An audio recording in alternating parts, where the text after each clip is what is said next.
पिछले कई दिनों से हम हया सोफिया के बारे में सुनते आ रहे हैं। कोई इसे बाबरी मस्जिद के साथ कंपेयर कर रहा है और कोई इसे मस्जिद अल अक्सा के साथ कंपेयर कर रहा है। Let us know what is the history of Hagia Sophia and then decide what is right and what is wrong. सबसे पहले बेजेंटाइन एम्पायर कॉन्स्टेंटियस सेकंड ने 360 एडी में first ever version of Hagia Sophia कायम किया था, जो wooden roof से बना हुआ था और एक राइट में उसको जला दिया गया।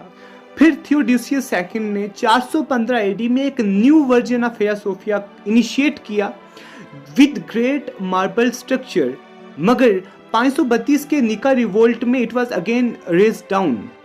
जो आज हमारे पास बिल्डिंग मौजूद है हया सोफिया की, 537 में in the rain of Justinian first में कायम हुई थी, जिसका मकसद था कि वो दुनिया का सबसे बड़ा चर्च कायम करें और वो इसमें कामयाब भी हुए और 1000 साल तक ये हया सोफिया दुनिया का सबसे बड़ा चर्च बना रहा।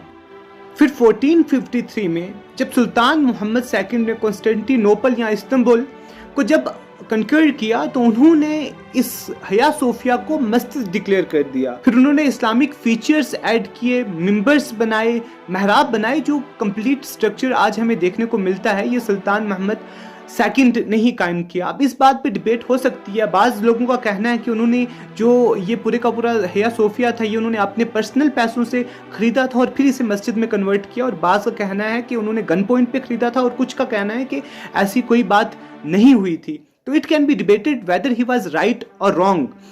उसके बाद 1616 तक ये मस्जिद इस्तांबुल की सबसे बड़ी मस्जिद रही है अंटिल 1616 जब एक नई मस्जिद कंस्ट्रक्ट किया गया जिसको हम अहमद मस्जिद के नाम से भी जानते हैं और ब्लू मॉस्क के नाम से भी जानते हैं। 1924 में ऑटोमन एम्पायर का फॉल हुआ, Turkey was no more an Islamic state, और इस चीज़ को डिक्लेयर करने के लिए कमाल अतातुर्क ने जो ये मस्जिद थी इसको म्यूजियम में कन्वर्ट कर दिया गया on the demand of western powers, particularly the founder of Byzantine trust of America Thomas विटरमैन, जो उस वक्त 1931 में जो अमेरिका से इस्तांबुल आए और उनके कहने पर फिर पूरा स्ट्रक्चर कायम किया गया। जो कवर्ड स्ट्रक्चर्स थे उनको अनकवर किया गया और फिर ये मस्जिद को 1935 में म्यूजियम में कन्वर्ट कर दिया गया। It was against the will of people, it was by force, it was by operation. फिर इसी तरीके से चीज़ें चलती रही। वेस्ट ने किस तरीके से टर्की को सेकुलराइज किया, किस तरीके से वेस्ट में उन्होंने इन्वेस्ट किया और इन्वेस्ट करने के बाद वहाँ पर पर्दा बैन हुआ, पूरे का पूरा Islamic structure was converted into a secular structure. फिर वक्त के साथ साथ रजीम चेंज होते गई, वंस अगेन लोग जो हैं वो इस्लाम की तरफ माइल होते गए और आज ये वक्त आ गया है कि most of the people of Turkey जो है वो एक मरतबा फिर अपनी identity as a Muslim enjoy करने लगे हैं। फिर टर्की के कोर्ट ने ये डिसीजन दिया कि museum can be again reverted to mosque. पहले चर्च था, चर्च से मॉस्क बनाया गया।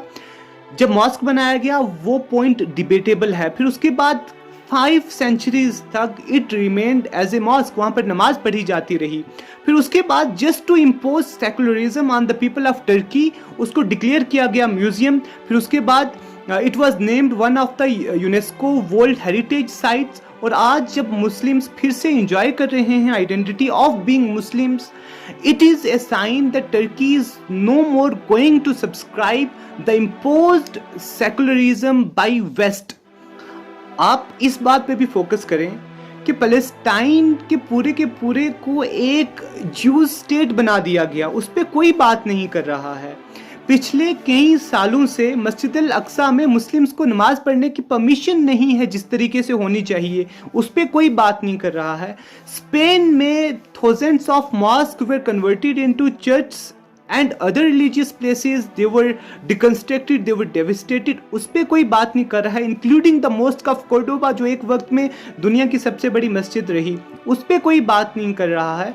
मगर एक म्यूजियम को जब मस्जिद में रिवर्ट किया गया फॉर सर्टेन रीजंस, वो रीजंस कुछ भी हो सकते हैं, दुनिया इस पर बोल रही है।